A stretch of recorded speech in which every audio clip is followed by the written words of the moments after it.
SIR అనేటువంటిది భారత రాజ్యాంగంలోని 324వ అధికరణము, తర్వాత ప్రజా ప్రాతినిధ్య చట్టము 1950లోని సెక్షన్ 21 ప్రకారము ఎన్నికల సంఘము ఓటర్ జాబితాను సవరణ చేసేటువంటి అధికారాన్ని కలిగి ఉంది. దాని ప్రకారము మన భారతదేశంలో ఇంతకుముందు 2002 నుంచి 2005 మధ్యలో చివరి ఈ స్పెషల్ ఇంటెన్సివ్ రివిజన్ అనేటువంటిది జరిగింది. ఇప్పుడు దాదాపు 20 సంవత్సరాల తర్వాత మళ్ళీ ఇప్పుడు చేయడం జరిగింది. ఇప్పటికీ 15 రాష్ట్రాలు మరి కేంద్రపాలిత ప్రాంతాలు కలిపి 15 చోట్ల 2 ఫేజ్లలో ఈ యొక్క ఎస్ఐఆర్ పూర్తి చేయడం జరిగింది. 3వ ఫేజ్లో ఇప్పుడు తెలంగాణలో చేపట్టడం జరిగింది. సో దీనిలో భాగంగా దీనిలో 5 దశలు ఉంటాయండి. ఫస్ట్ ఎన్యూమరేషన్ దశ, ఇది 25 జూన్ నుంచి 24 జూలై వరకు జరుగుతుంది. ఈ దశలో వచ్చినటువంటి ఎన్యూమరేషన్ ఫామ్స్ అన్నిటితో కలిపి ముసాయిదా ఓటర్ జాబితాను 31 జూలై నాడు ప్రచురించడం జరుగుతుంది. ఆ తర్వాత ఆ జాబితా మీద ఉన్నటువంటి అభ్యంతరాలు సంబంధించి తర్వాత కొత్తగా ఎవరైనా దరఖాస్తులు ఉన్నట్లయితే వాటిని తీసుకోవడం అనేటువంటిది 3వ దశలో జరుగుతుంది. అలాగే ఈ యొక్క ముసాయిదా ఓటర్ జాబితా ప్రచురణ తర్వాత అందులో ఉన్నటువంటి నోటీసులు ఎవరికైనా ఇవ్వాల్సి ఉంటే నోటీసుల జారీ పరిష్కారం అనేటువంటిది 31 జూలై నుంచి 28 సెప్టెంబర్ వరకు జరుగుతుంది. వీటన్నిటిని కూడా డిస్పోజ్ చేసి అక్టోబర్ 1, 2026 నాడు తుది జాబితాను ప్రచురించడం జరుగుతుంది. సో ఇప్పుడు మన రాష్ట్రంలో ఫస్ట్ ఫేజ్ అనేటువంటి జరుగుతూ ఉంది. దీనిలో భాగంగా బిఎల్ఓలు ఇంటింటికి వెళ్తారు.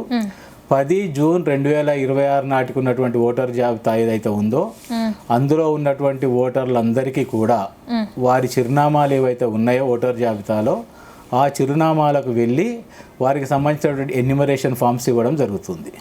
సో ప్రతి ఒక్కరికి కూడా 2 ఎన్యూమరేషన్ ఫామ్స్ ఇస్తారు. ఈ 2 ఎన్యూమరేషన్ ఫామ్స్లో ఓటరు తన యొక్క వివరాలను నింపి ఒకటి తన దగ్గర ఉంచుకుంటాడు, ఒకటి బిఎల్ఓకి ఇవ్వడం జరుగుతుంది. బిఎల్ఓ తీసుకున్న తర్వాత ఏదైతే 2వ ఎన్యూమరేషన్ ఫామ్ ఓటర్ దగ్గర ఉందో దాని మీద ఒక ఎన్యూమరేషన్ ఫామ్ నింపబడి సంతకం చేయబడి తనకు ముట్టినట్టుగా రసీదు లేదా అక్నాలజ్మెంట్ ఇవ్వడం అనేది జరుగుతుంది. సో ఈ విధంగా ఎన్యూమరేషన్ ఫామ్స్ నింపి సంతకం చేసి ఇచ్చినటువంటి అందరి పేర్లు కూడా ముసాయిదా ఓటర్ జాబితాలో ఉంటాయి. ఎన్యూమరేషన్ ఫాము ఇచ్చినటువంటి వాళ్ళందరి పేర్లు ముసాయిదా జాబితాలో ఉంటాయి. ఇవ్వనటువంటి వాళ్ళు ఎవరైతే ఉంటారో వారికి సంబంధించినటువంటి వివరాలను కూడా పోలింగ్ స్టేషన్ వారీగా పబ్లిక్ ఆఫీసెస్లో మనం డిస్ప్లే చేయడం జరుగుతుంది. ఉదాహరణకు ఒక పోలింగ్ స్టేషన్లో ఒక 900 మంది ఉన్నారనుకుంటే మనం 900 ఎన్యూమరేషన్ ఫామ్స్ పంపిణీ చేస్తారు బిఎల్ఓలు. అందులో ఒక 800 ఫామ్స్ తిరిగి వచ్చాయనుకుంటే ఈ 800 మంది పేర్లు డ్రాఫ్ట్ జాబితాలో కంపల్సరీ ఉంటాయి ఓటర్ల పేర్లు. ఈ తిరిగి ఇవ్వలేనటువంటి 100 ఎవరైతే ఉన్నారో వారికి సంబంధించి ఒక ప్రాబబుల్ రీజన్తో అంటే చనిపోవడం వల్ల ఇవ్వలేకపోయారా, లేకపోతే శాశ్వతంగా అక్కడి నుంచి వెళ్ళిపోవడం వల్ల ఇవ్వలేకపోయారా, లేదా వాళ్ళకు ఇంకో చోట ఉండడం వల్ల ఇక్కడ ఇవ్వలేకపోయారా, లేదా వాళ్ళు ఇవ్వడానికి నిరాకరించారా, ఇటువంటి కారణాలతో ఈ 100 మందికి సంబంధించినటువంటి జాబితాలను కూడా పోలింగ్ స్టేషన్ వారీగా పబ్లిష్ చేయడం జరుగుతుంది, డిస్ప్లే చేయడం జరుగుతుంది. అంటే దీనిలో పూర్తి పారదర్శకంగా జరుగుతుంది. ఎన్యూమరేషన్ ఫామ్ తీసుకొని నింపించినటువంటి అందరి పేర్లు కూడా డ్రాఫ్ట్లో ఉంటాయి. ఎవరి పేరు కూడా తొలగించడం జరగదు. ఈ ఎన్యూమరేషన్ ఫేజ్లో ఎన్యూమరేషన్ ఫామ్తో పాటు ఎటువంటి డాక్యుమెంట్స్ కూడా కలెక్ట్ చేయరు. ఎన్యూమరేషన్ ఫామ్లో ఇచ్చినటువంటి గత ఎస్ఐఆర్లో సంబంధించి ఇచ్చినటువంటి వివరాల్లో ఏమైనా తప్పులు ఉన్నా లేదా అసలు మ్యాపింగ్ వివరాలే ఇవ్వనటువంటి వాళ్ళను నోటీస్ పీరియడ్లో అంటే 31 జూలై తర్వాత వెరిఫై చేసుకుంటూ వాళ్లకు ఏమైనా అదనపు డాక్యుమెంట్లు ఇవ్వాల్సి ఉంటే వాళ్ళకు నోటీసులు జారీ చేస్తారు. వాళ్లకు సరి అయినటువంటి అవకాశం ఇవ్వకుండా వారి యొక్క వాదన వినకుండా లేదా వాళ్ళ యొక్క ఇచ్చినటువంటి వివరణను కన్సిడర్ చేయకుండా వీటితో పాటు తప్పనిసరిగా ఎలక్టోరల్ రిజిస్ట్రేషన్ అధికారి గారు తప్పనిసరిగా స్పీకింగ్ ఆర్డర్ అనేటువంటిది ఇవ్వాలి. సరైనటువంటి ఆదేశము ఉత్తర్వు లేకుండా ఎవరి పేరు కూడా ఒకసారి డ్రాఫ్ట్ రోల్లో వచ్చిందంటే తొలగించడానికి వీల్లేదు. సరి అయిన విచారణ తర్వాత మాత్రమే తొలగించడం జరుగుతుంది. కాబట్టి ఈ యొక్క ఎస్ఐఆర్ యొక్క ముఖ్య ఉద్దేశము అర్హులైనటువంటి ప్రతి ఓటరు కూడా జాబితాలో ఉండాలి. అర్హత లేనటువంటి వాళ్ళు, అనర్హులైనటువంటి వాళ్ళు జాబితా నుండి తొలగించబడాలనేటువంటి ఉద్దేశంతో భారత ఎన్నికల సంఘం దీన్ని చేపట్టడం జరిగింది. అంటే అనర్హత అంటే అంటే భారత రాజ్యాంగంలోని 325, 326 అధికరణం ప్రకారము ప్రజా ప్రాతినిధ్య చట్టములోని సెక్షన్ 16, 19, 20ల ప్రకారము భారతీయుల ఓటర్ జాబితాలో ఓటర్గా నమోదు కావాలి అంటే అతను భారతీయ పౌరుడై ఉండాలి.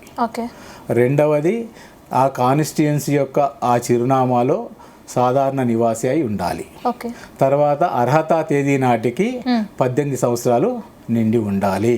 సో భారతీయ పౌరుడై ఉండాలి, 18 సంవత్సరాలు అర్హత తేదీ నాటికి నిండి ఉండాలి, ఆ ప్రదేశంలో నివాసం ఉంటూ ఉండాలి.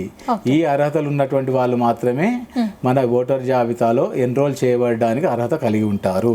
కొంతమంది 2 రాష్ట్రాల్లో కూడా ఉంటారు. ఇక్కడ తెలంగాణలో ఓటు హక్కు ఉంటుంది అండ్ ఏపీలో కూడా ఉన్న వాళ్ళు కొంతమంది ఉంటారు. మరి వాళ్ళు అర్హత ఉన్న వాళ్ళే అంటారా? ఇక్కడ ఉండి అక్కడ తీసేయటం అలాంటి ప్రక్రియ కూడా కొనసాగుతుంది. అంటే ఈ ఎస్ఐఆర్లో భాగంగా మనకంటే ఒక 10 రోజుల ముందు ఆల్రెడీ ఆంధ్రప్రదేశ్లో స్టార్ట్ అయింది, మన దగ్గర ఇప్పుడు స్టార్ట్ అయింది. ఇందులో ఎన్యూమరేషన్ ఫామ్లోనే ఒక డిక్లరేషన్ ఉంటుందండి 4th పార్ట్లో. ఏమని అంటే నేను కానీ నా కుటుంబ సభ్యులు కానీ మరే ఇతర కాన్స్టిట్యున్సీలో కానీ లేదా ఇదే కాన్స్టిట్యున్సీలో 2 ప్రదేశాల్లో కానీ మేము ఎన్యూమరేషన్ ఫామ్ ఇవ్వటం లేదు, ఇది మాకు తెలిసే మేము ఇస్తున్నాము, మాకు ఎన్ని చోట్ల ఉన్నా ఒకే చోట ఇస్తున్నాము. ఒకవేళ మేము ఇచ్చినటువంటి సమాచారం తప్పని భావించినట్లయితే ప్రజాప్రాతినిధ్య చట్టము 1950లోని సెక్షన్ 31 ప్రకారము మాకు 1 సంవత్సరం జైలు శిక్ష లేదా జరిమానా 2 విధించబడుతుందనే విషయం కూడా మాకు తెలిసే మేము ఈ డిక్లరేషన్ ఇస్తున్నామని చెప్పేసి ఎన్యూమరేషన్ ఫామ్లో డిక్లరేషన్ పార్ట్లో ఉంటుంది. సో ఒకవేళ వాళ్ళకు 2 చోట్ల ఉన్నా 3 చోట్ల ఉన్నా ఇది వాళ్ళకి అవకాశం, ఏదైనా ఒక చోట మాత్రమే వాళ్ళు ఎన్యూమరేషన్ ఫామ్ ఇవ్వాలి. ఎక్కడైతే సాధారణ నివాసిగా ఉన్నారో, ఏ కాన్స్టిట్యున్సీ పరిధిలోనైతే వాళ్ళు నివాసం ఉంటున్నారో అక్కడ మాత్రమే వాళ్ళు ఎన్యూమరేషన్ ఫామ్ ఇవ్వాలి. మిగతా చోట ఇవ్వకుండా ఉంటే ఆటోమేటిక్గా అక్కడ డిలీట్ అయిపోతుంది. సో ఒకవేళ తర్వాత కనుక 2 ఉన్నట్టు కనుక దృష్టిలోకి వచ్చి ఏదైనా కంప్లైంట్ లాంటిది వచ్చినప్పుడు చట్ట ప్రకారం వాళ్ళ మీద చర్య తీసుకోవడం జరుగుతుంది. ఇప్పుడు మీరు అన్నారు ఆటోమేటిక్గా డిలీట్ అయిపోతుంది. 2 దగ్గరలు ఉన్నప్పుడు ఒక దగ్గర ఎన్యూమరేషన్ ఫామ్ అప్లై ఇచ్చిన తర్వాత మీకు బిఎల్ఓలకి నెక్స్ట్ వేరే దగ్గర డిలీట్ అయిపోతుంది. అలా డిలీట్ చేస్తున్నప్పుడు మరి ఈ పర్సన్కి మీరు ముందుగానే తెలియచేస్తారా? అంటే మీది ఇలా ఇదవుతుంది ఇది అనే ఇన్ఫర్మేషన్ తెలుస్తుందా? ఎందుకంటే కొన్నిసార్లు పొరపాట్లు కూడా జరిగే అవకాశాలు ఉన్నాయి. అదే ఇంతకుముందు మనం మీకు చెప్పినట్టుగా మనం అనుకున్నట్టుగా ఆ ఓటర్ జాబితాలో ఎవరెవరి అయితే ఎన్యూమరేషన్ ఫామ్స్ తిరిగి రావో వారందరి వివరాలను కూడా మనం పోలింగ్ స్టేషన్ వారీగా ఏ కారణం చేత వాళ్ళు తిరిగి ఎన్యూమరేషన్ ఫామ్లు ఇవ్వలేకపోయారు అనేటువంటి కారణం పెట్టి కూడా అక్కడ మనం పబ్లిష్ చేయడం జరుగుతుంది. అంతేకాదు ఇది సంబంధిత జిల్లా ఎన్నికల అధికారి గారి వెబ్సైట్లో పెడతాము. సో వాళ్ళు ఎక్కడ ఉన్నా చూసుకోవడానికి వీలుగా సిఓ గారి వెబ్సైట్లో కూడా పోలింగ్ స్టేషన్ వారీగా కాన్స్టిట్యున్సీ వారీగా అందులో పోలింగ్ స్టేషన్ వారీగా ఎవరెవరి ఎన్యూమరేషన్ ఫామ్స్ తిరిగి రాలేదు, అంతకు ముందున్న జాబితాలో ఉండి ఇప్పుడు డ్రాఫ్ట్ జాబితాలో లేకుండా ఏవైతే పేర్లు ఉన్నాయో అవన్నీ కూడా పోలింగ్ స్టేషన్ వారిగా డిస్ప్లే చేయడం జరుగుతుంది. వాళ్ళు ఆన్లైన్లో కానీ ఆఫ్లైన్లో కానీ చెక్ చేసుకోవచ్చు. ఓకే, చాలామంది కొత్తగా పెళ్ళైన వాళ్ళు ఉంటారు, అమ్మాయిలు కానీ పుట్టింటి దగ్గర ఓటు హక్కు ఉండి దాని తర్వాత అత్తింటి దగ్గర కూడా అప్లై చేసుకున్న వాళ్ళు, వచ్చిన వాళ్ళు, ఓటు వేసిన వాళ్ళు కూడా ఉన్నారు. సో అలాంటి వాళ్ళకి మీరు ముందుగానే చెప్తారని ఇప్పుడు మీరు అన్నారు. ఒకవేళ తెలిసి కనుక వాళ్ళు 2 దగ్గర అప్లై చేసుకుని ఉండుంటే వాళ్ళకి ఎక్స్ప్లెయిన్ చేస్తారా? బిఎల్ఓలు వెళ్ళిన వాళ్ళు మీరు ఒకవేళ రెండిట్లో అర్హత కలిగి ఉంటే కనుక శిక్షార్హులు, ఇది వర్తిస్తుంది, ఈ సెక్షన్ కింద మీకు శిక్ష పడుతుంది, మీరు ఇలా ప్రొసీజర్ ఫాలో అవ్వాలి అనేవి బిఎల్ఓలు అందరూ ఎక్స్ప్లెయిన్ చేస్తారా? క్లియర్ బిఎల్ఓలు చేస్తారండి. మేము కూడా సామాజిక మాధ్యమాల ద్వారా మాకున్నటువంటి సోషల్ మీడియా హ్యాండిల్స్ ద్వారా తర్వాత మాకున్నటువంటి స్వీప్ కార్యక్రమాల ద్వారా కూడా ఈ విషయాన్ని ఓటర్లందరికీ కూడా తెలియజేస్తూ ఉన్నాము. మీరు 1 కంటే సెక్షన్ 17 ప్రజాప్రాతినిధ్య చట్టం ప్రకారము 1 కంటే ఎక్కువ కాన్స్టిట్యున్సీలలో ఓటు నమోదు చేసుకోవడానికి వీల్లేదు. సెక్షన్ 18 ప్రకారము ఒకే కాన్స్టిట్యున్సీలో కూడా 2 చోట్ల చేసుకోవడానికి వీల్లేదు. సో మీరు తెలుసో తెలియక ఇంతకుముందు మోర్ దెన్ 1 ప్లేస్లో మీరు ఎన్రోల్ అయి ఉంటే కూడా ఇప్పుడు ఏదైనా ఒక చోట మాత్రమే మీరు ఇవ్వాలి, ఏదైనా ఒక రాష్ట్రంలో మాత్రమే ఇవ్వాలి. మీరు తెలిసి చేసినా తెలియక చేయకుండా రేపు ఇది శిక్షారమైనటువంటి నేరం కాబట్టి ఇబ్బంది పడద్దనేటువంటి దాన్ని కూడా మా సిఓ గారు తరచుగా చెప్తూ ఉన్నారు. మేము కూడా కింద స్థాయి పనిచేసేటువంటి అన్ని ఎన్నికల సిబ్బంది కూడా దాని మీద ప్రచారం చేయడానికి గౌరవ సిఓ గారు వాళ్ళందరూ కూడా ఆదేశాలు ఇవ్వడం జరిగింది. బిఎల్ఓలు ఇంటికి వచ్చి మన డీటెయిల్స్ అన్ని నమోదు చేసుకుంటున్నప్పుడు ప్రజల్లో ఉన్న పెద్ద అపోహ ఏంటంటే ఓట్ల తొలగింపు ప్రక్రియ అనేదే చేస్తారు వీళ్ళు అనే అపోహ ఉంది. దానికి మీరు సమాధానం చెప్పాలంటే ఏం చెప్తారు? అండ్ బిఎల్ఓలు వచ్చినప్పుడు ఇంటికి ఒకవేళ ఇంట్లో ఎవరైనా అవైలబుల్లో లేకపోతే ఇప్పుడు ఇంట్లో ప్రతి ఒక్కరి డీటెయిల్స్ అనేవి నోట్ చేస్తూ ఉంటాం. ఇప్పుడు నేను ఇంట్లో లేను, నేను హైదరాబాద్లో జాబ్ చేస్తున్నాను, నాకు ఏపీలో జరుగుతుంది ఎస్ఐఆర్ ప్రక్రియ, సో నేను అక్కడ లేని సైన్ చేయడానికి, అలాంటప్పుడు ఎలా బిఎల్ఓలు ఎలా ముందుకు వెళ్తారు? ఇప్పుడు ఏదైతే ఓటర్ జాబితాలో ఉన్నటువంటి చిరునామాలో ఎంతమంది ఓటర్లుగా నమోదై ఉన్నారో వాళ్ళ ఎన్యుమరేషన్ ఫామ్స్ అన్ని కూడా తీసుకొని వెళ్ళడం జరుగుతుంది. ఆ కుటుంబ యజమాని ఎవరైతే ఉంటారో సభ్యులందరూ ఉన్నా లేకున్నా వారికి ఇవ్వడం జరుగుతుంది.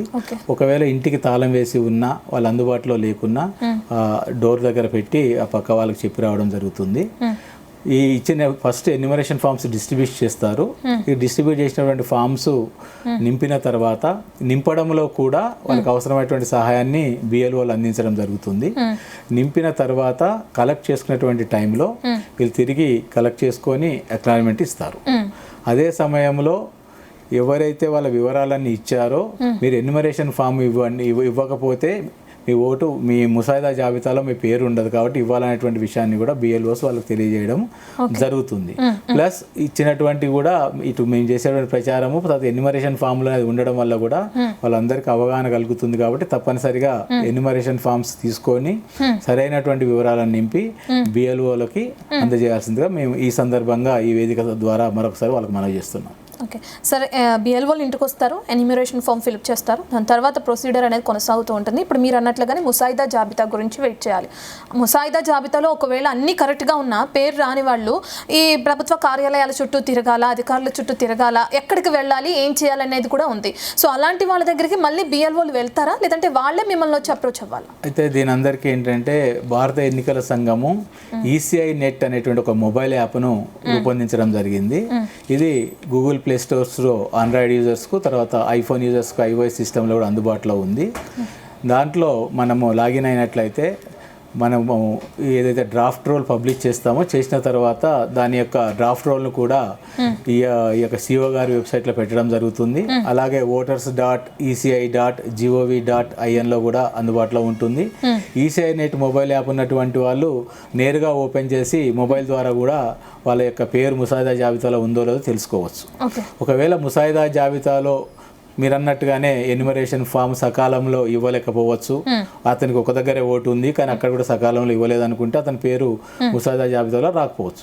అప్పుడు ఈ యొక్క 31 జూలై నుంచి ఏదైతే 30 ఆగస్టు వరకు ఉన్నటువంటి దరఖాస్తులు అభ్యంతరాల కాలంలో వాళ్ళు కొత్తగా ఫామ్ 6 దానికి అవసరమైనటువంటి పత్రాలు జత చేస్తూ దాంతోపాటు డిక్లరేషన్ ఫామ్ ఉంటుంది. ఆ డిక్లరేషన్ ఫామ్ కూడా నింపి మళ్ళీ దరఖాస్తు చేసుకోవచ్చు. అప్పుడు ఆఫ్లైన్ ద్వారా చేసుకోవచ్చు, సంబంధిత బిఎల్ఓ లేదా ఎలక్ట్రల్ రిజిస్ట్రేషన్ అధికారి కార్యాలయంలో ఇవ్వచ్చు, లేదా ఆన్లైన్ కూడా అప్పుడు అందుబాటులో ఉంటుంది. ఆన్లైన్ ద్వారా కూడా వాళ్ళు దరఖాస్తు చేసుకోవచ్చు. సో అప్పుడు అదే సమయంలో ఒకవేళ డ్రాఫ్ట్ జాబితాలో వారి పేరు వచ్చినటువంటి వాళ్ళు ఇప్పుడు ఇంకొక ప్రదేశంలో ఉంటే అక్కడికి ఓటు మార్చుకోవాలన్నా ఫామ్ 8 ద్వారా కూడా వాళ్ళు తర్వాత డ్రాఫ్ట్ పబ్లికేషన్ తర్వాత వాళ్ళు నివాసం ఉంటున్నటువంటి ప్రదేశానికి కూడా ఓటు మార్చుకునేటువంటి అవకాశం కలుగుతుంది.